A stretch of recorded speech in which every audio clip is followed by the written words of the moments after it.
Oggi Mauer condivide una cartolina paesaggistica di alto livello emozionale. Laghi, il borgo sospeso, qui. C'è un luogo nelle prealpi vicentine, incastonato tra le valli del Posina e dell'Astico, dove il tempo sembra essersi addormentato. Laghi è il comune meno popoloso del Veneto, un borgo alpino che deve il suo nome non a grandi specchi d'acqua, ma a due piccoli e pittoreschi laghetti, frutto di un'antica frana.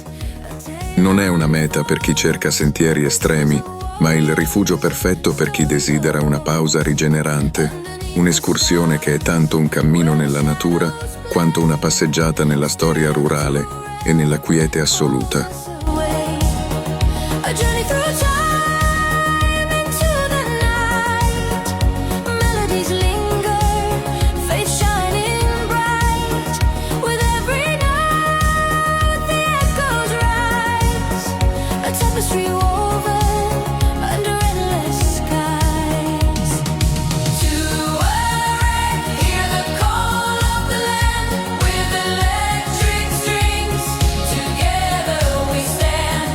Cinque mesi fa è stato inaugurato il Lago Grande a Laghi.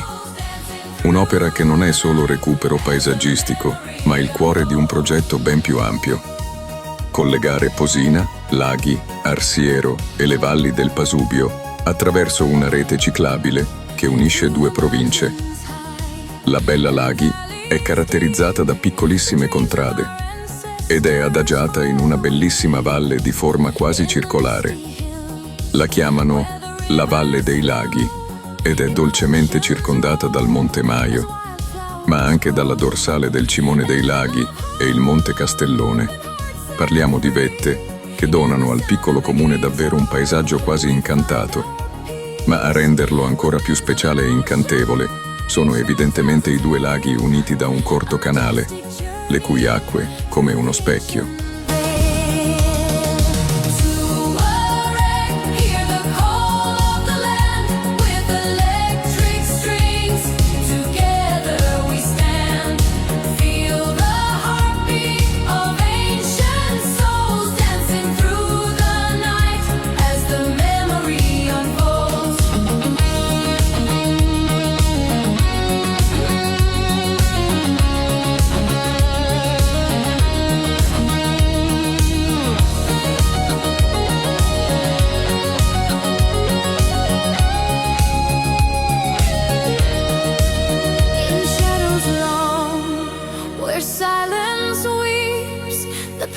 chords stir the dreams we keep, a majestic voice against the night sky. Our hearts ignite with every sigh.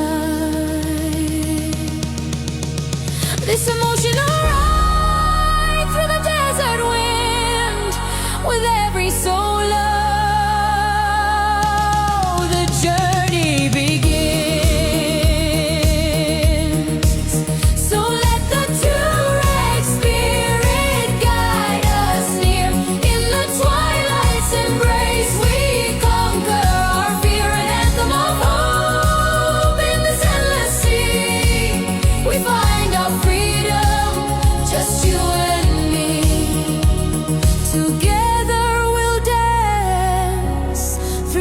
Eternal flight in the power